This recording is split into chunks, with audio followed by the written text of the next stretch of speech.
होंगे और आपका स्टडी पूरे मनोरंजन से चला होगा। तो आज हम पढ़ने वाले हैं 12th इंटर परीक्षा 2026 के लिए स्पेशल MCQ क्वेश्चन लाए हैं, सब्जेक्टिव क्वेश्चन लाए हैं हम। पहले मैं इसका साइज बढ़ा देता हूँ। 12th हिंदी का हम पढ़ेंगे सब्जेक्टिव क्वेश्चन, वो भी दिगंत बुक का, ठीक है। और पूरी किताब का 1 शॉट MCQ करने वाले हैं हम, पूरी किताब का, ठीक है। तो चलिए देर न करते हैं, क्लास को शुरू करते हैं। और एक क्लास को शुरू करने से पहले आप लोग से एक हाथ जोड़ के विनती है कि आप लोग वीडियो देखते हो लेकिन सब्सक्राइब नहीं करते हो तो सब्सक्राइब कर लिया करो यार, अपने भाई को सपोर्ट करो। तो क्लास को स्टार्ट करने से पहले गणेश जी का आशीर्वाद लेते हैं और इसके बाद क्लास को हम लोग स्टार्ट करेंगे। चलिए, ये आ गया हमारा। सबसे पहले गद्यखंड का देखेंगे, गद्यखंड का क्वेश्चन देखेंगे, वो सब्जेक्टिव क्वेश्चन। तो आइए देखते हैं पहला क्वेश्चन क्या है। हमारा पहला क्वेश्चन है, यदि हमें वाक शक्ति नहीं होती तो क्या होता। तो हमारा उत्तर दिया गया यहाँ पे, यदि हमें वाक शक्ति नहीं होती तो हम लुंज पुंज गूंगा बनकर रह जाते, अपना सुख दुख एक दूसरे को नहीं कह पाते, मनुष्य का इतना विकास नहीं हो पाता, कोई किसी की सहायता नहीं कर पाता, ठीक है। तो ये हमारा पहला क्वेश्चन हो गया। और दूसरे क्वेश्चन की ओर हम चलेंगे। दूसरा क्वेश्चन हमारा है, अच्छा, वाक शक्ति का महत्व क्या है। वाक शक्ति का महत्व पूछा है, हमारा 2 नंबर क्वेश्चन है। तो आइए उत्तर देखते हैं। वाक शक्ति एक विशेष महत्व है। वाक शक्ति के कारण ही व्यक्ति अपने मन भाव को प्रकट करता है, अपना सुख दुख कह पाता है और एक दूसरे की सुख दुख में सहायता कर पाता है। तो ये हमारा वाक शक्ति का महत्व दिया गया है। तो और अगले क्वेश्चन की ओर चलते हैं। हमारा अगला क्वेश्चन है, आर्ट ऑफ कन्वर्सेशन क्या है। हमें पूछा है अगला क्वेश्चन में, आर्ट ऑफ कन्वर्सेशन क्या है। तो आर्ट ऑफ कन्वर्सेशन हमारा उत्तर दिया गया है, यूरोप में बातचीत की एक सर्वाधिक उत्तम कला है। आर्ट ऑफ कन्वर्सेशन कहते हैं, यूरोप में बातचीत की उत्तम कला को आर्ट ऑफ कन्वर्सेशन कहते हैं। यह बातचीत की श्रेष्ठ कला है, वही है। तो चलिए अगले क्वेश्चन देखते हैं। हमारा अगला क्वेश्चन है, लहरनाथ सिंह का चरित्र था। लहरनाथ सिंह के चरित्र के बारे में पूछा, हमारा 4 नंबर क्वेश्चन। तो उत्तर दिया हुआ है, लहरनाथ सिंह, उसने कहा था कहानी का नायक है, वह प्रेम पीर की मर्यादा कायम रखने के लिए शहीद हो जाता है। यह राइफल नंबर 77 के सिख जमींदार के रूप में सोना में काम करता है। वह धीरे धीरे वीर, निर्भीक और विलक्षण युद्ध का युवक था। बचपन से अल्लड़ बालकों ने, ये कितना डिफिकल्ट इसमें क्वेश्चन वर्ड जोड़ दिया गया है। तो यही हमारा लहरनाथ सिंह का चरित्र चित्रण दिया गया है, ठीक है। तो इसको आप लोग को अपने भाषा में याद करना है, ठीक है। चलिए अगले क्वेश्चन पर चलते हैं। हमारा अगला क्वेश्चन है, अगला क्वेश्चन हमारा क्या है, यह जानकर कि लड़की की कुर्माई हो गई, लड़के की क्या हालत हुई। तो यहाँ पे उत्तर दिया गया है, लड़की की कुर्माई हो गई। लड़की की कुर्माई की बात जानने के बाद लड़का विक्षित की तरह एक लड़के को नाली में गिरा दिया। कुत्ते को पत्थर फेंक के मारा। गोभी वाले की ठेली पर दूध उछल दिया। वैष्णवी से टकरा गया। इसी प्रकार वह पूर्णतः असंतुलित हो गया। ये हमारा लहरनाथ सिंह का चरित्र चित्रण के बारे में दिया गया। नहीं, वो जब सुना कि लड़की की कुर्माई हो गई तो उसके बाद उसकी हालत हुई, वो दिया गया हमारा। और हमारा 6 नंबर क्वेश्चन है, 1 मिनट बैक हो जा। तो हमारा 6 नंबर क्वेश्चन है, 6 नंबर में देखते हैं क्या है, लहरनाथ सिंह ने बोधा सिंह के प्रति किस त्याग का परीक्षण दिया था। तो हमारा उत्तर दिया गया, लहरनाथ सिंह ने बोधा सिंह के प्रति निर्मल निस्वार्थ त्याग का परिचय दिया था। सूबेदारनी के प्रति उसका प्रेम गंगा जल की तरह पवित्र था। अपने बेटे बोधा सिंह और पति हजारा सिंह को देखते रहने की बात कही थी। उसी की बात पूरी करने के लिए उसने लड़के की ठंड में भी खुले बदन बोधा के बदले ड्यूटी की। उसने अपने गर्म कपड़े भी दे दिए। युद्ध के स्थिति में वह स्वयं गोली खाकर बोधा सिंह को बचा लिया। तो ये हमारा लहरनाथ सिंह का चरित्र चित्रण भी इसी में किया गया है। तो ये चरित्र चित्रण में भी ये लिख सकते हैं, कोई दिक्कत नहीं है। चलिए अगले क्वेश्चन की ओर चलते हैं। हमारा अगला क्वेश्चन है हमारा, जारा क्या है। मौत है। निमोनिया से मरने वाले को मुरब्बा नहीं मिला करते। वजीरा सिंह के इस कथन का हमें अर्थ स्पष्ट करना है, ठीक है। तो हमारा उत्तर इसमें दिया गया है, सैनिक जब युद्ध के क्रम में शहीद हो जाते हैं तो सरकार उन्हें पुरस्कृत करती है। जारा गर्मी आदि से गर्म रखने वाले कोई पुरस्कार नहीं मिला करते। तो जारा गर्मी आदि से मरने वाले को कोई पुरस्कार नहीं मिला करते, अतः वैसी मौत बेकार है, इसमें दिया गया है, ठीक है। तो इतना ही लिख देंगे तो 2 नंबर हमारे के लिए हमारा काफ़ी है। अगला क्वेश्चन है फिरंगी मैम। फिरंगी मैम के बाग में क्या था? फिरंगी मैम के बाग में क्या था?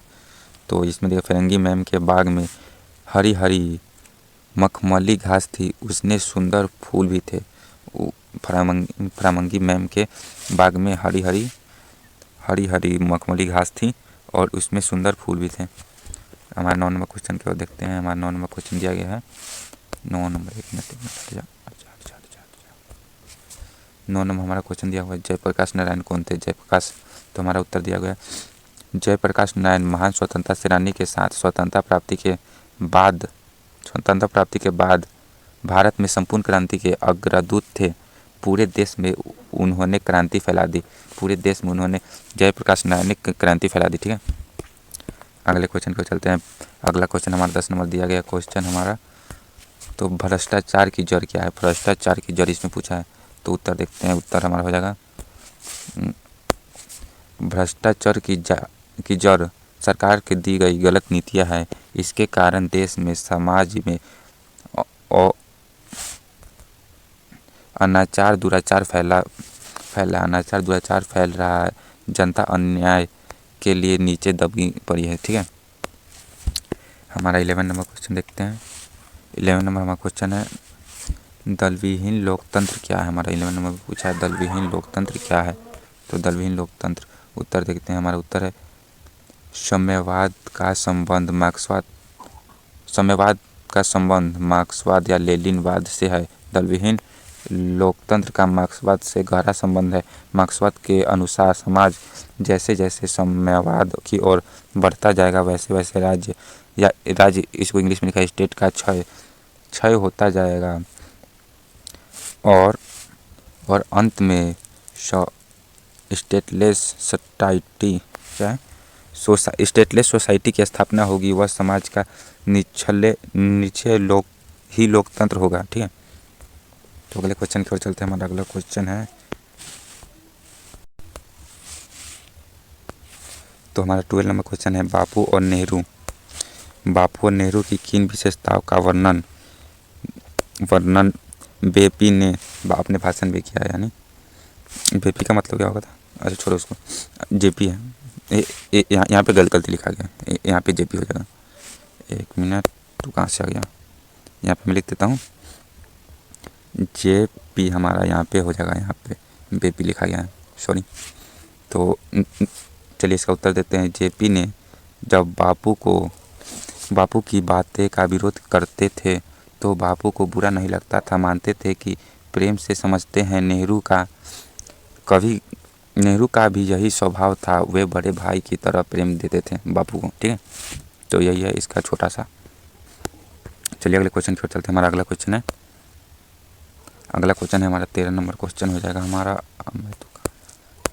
13 नंबर क्वेश्चन हो जाएगा, जयप्रकाश बाबू की कम्युनिस्ट पार्टी में क्यों शामिल नहीं हुए? जयप्रकाश बाबू कम्युनिस्ट पार्टी में क्यों शामिल नहीं हुए? तो हमारा उत्तर हो जाएगा, उन्हें लगता था कि आज़ादी की लड़ाई में कांग्रेस के नेतृत्व ही कारागार है।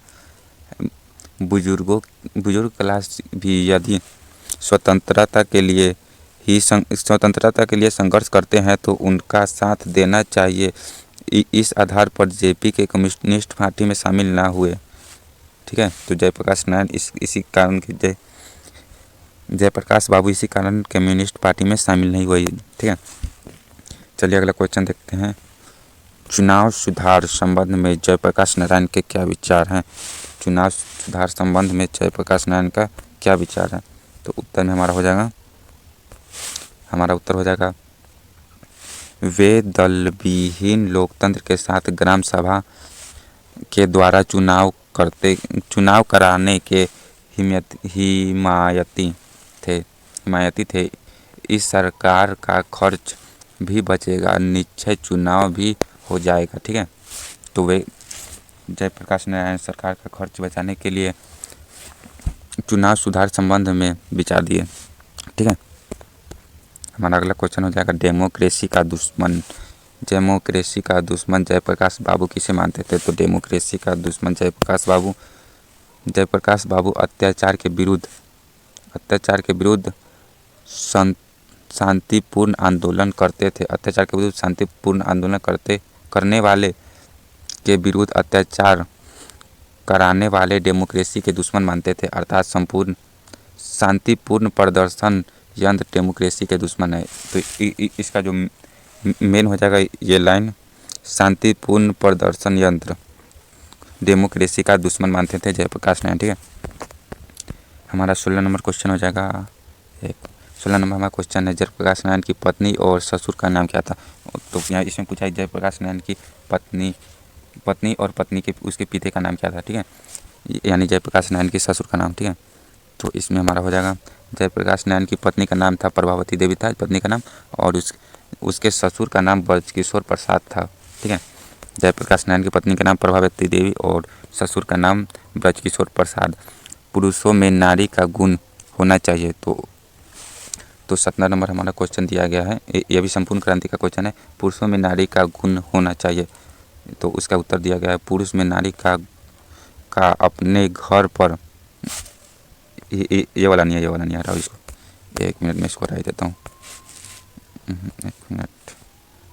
मिनट बच्चों, 1 मिनट, हाँ अब हो गया।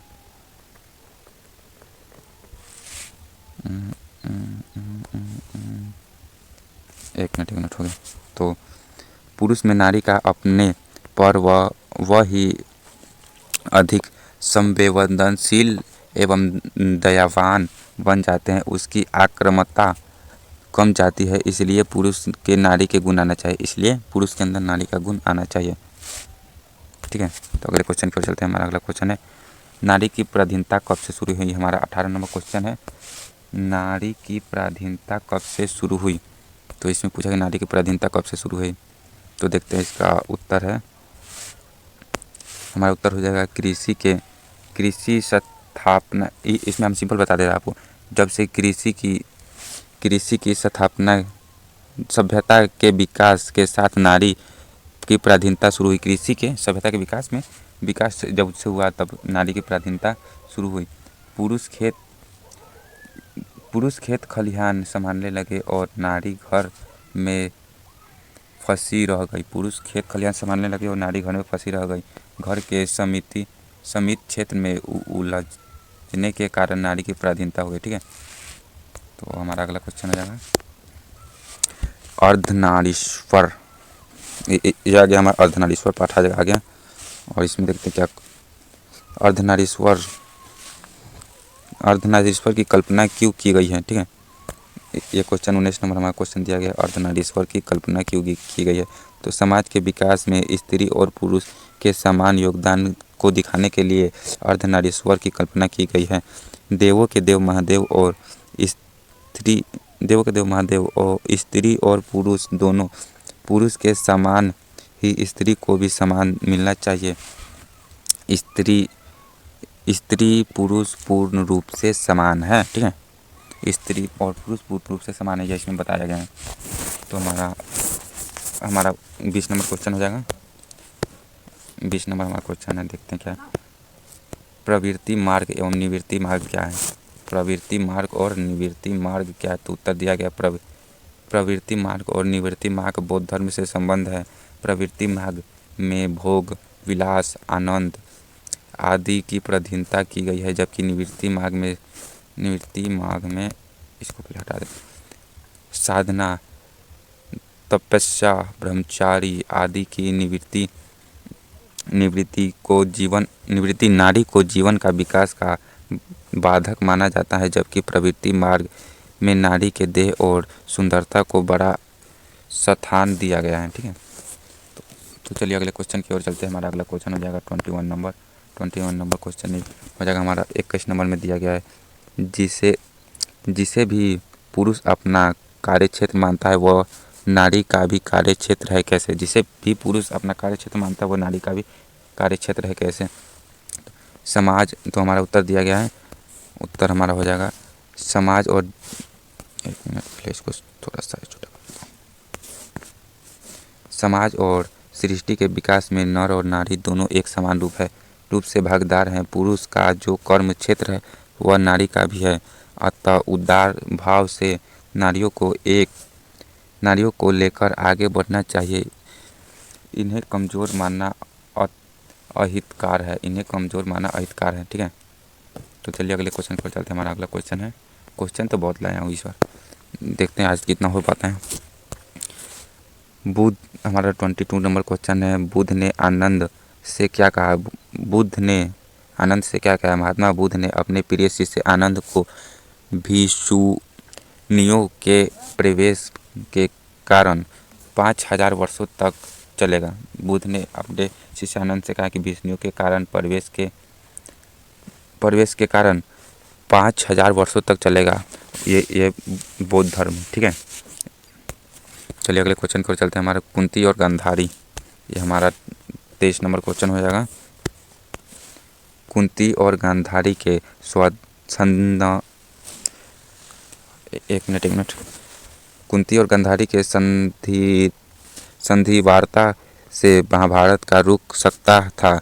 स्पष्ट करना है इसमें कि कुंती और गांधारी के संधावर्ती से महाभारत रुक सकता था। तो हमारा उत्तर हो जाएगा कुंती और गांधारी ममताई माँ थी, युद्ध में अपने बेटे को बचाने के लिए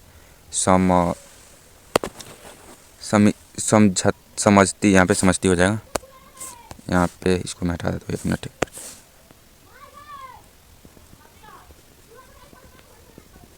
यहाँ पे हमारा हो जाएगा समझ। ठीक है, युद्ध में जो विनाश होता है उसका खामियाज स्त्रियों को विशेष भोगना पड़ता है, इसलिए वे युद्ध रोकने का प्रयास करती है। पुरुष के अहंकार और समझौता नहीं कर पाता। इस कारण हो जाएगा कुंती और गांधारी के संधि से महाभारत का युद्ध रुक सकता था। ठीक है, चलिए अगले क्वेश्चन की ओर चलते हैं। हमारा अगला क्वेश्चन हमारा हो जाएगा, तो हमारे 24 नंबर क्वेश्चन हो जाएगा, नर और नारी एक ही द्रव की ढली दो प्रतिमाएं हैं, कैसे? इसमें बताना है कि नर और नारी एक ही द्रव की ढली दो प्रतिमाएं हैं, कैसे? तो हमारा उत्तर हो जाएगा, भगवान ने नर और नारी के शरीर का निर्माण एक ही वस्तु से किया है, सिर्फ उसकी शारीरिक संरचना में थोड़ा अंतर है। इस प्रकार दोनों एक ही वस्तु से बनी दो प्रतिमा है, उसकी शक्ति में कोई अंतर नहीं है। उसकी शक्ति में नर और नारी की कोई अंतर नहीं है, इसमें बताया गया है।